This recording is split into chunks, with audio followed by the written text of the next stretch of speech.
Brace yourselves, y'all. Fall is on the way. And with that comes a pretty brisk wind from the north. In fact, inflatables, loose lawn furniture, things like that, even the lighter weight pumpkins, lighter weight dogs, for instance, they should be secured because we could see some gusts up to about 40 miles per hour as early as Tuesday afternoon, but especially during the day on Wednesday. So your pumpkin meter says if you don't take care of stuff like that, you're probably going to see it in your neighbor's yard by the time you get home on Wednesday afternoon. That is the windiest day that we find, but like I mentioned, with that front rolling through on Tuesday, this will be a front that we actually feel push through. The first one of the season, in fact, as well.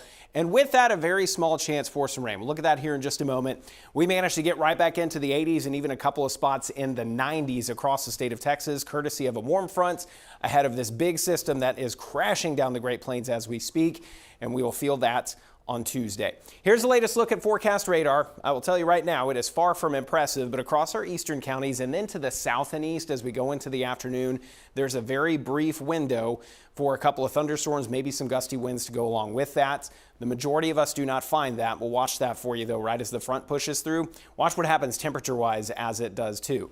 We got a high of 86 for tomorrow. That happens as early as about midday. South winds to start, and then here comes the north wind. We'll see an instant drop, about 5 to 10 degrees, so maybe a modest temperature drop, but you're going to feel every bit of that wind, especially by the evening time.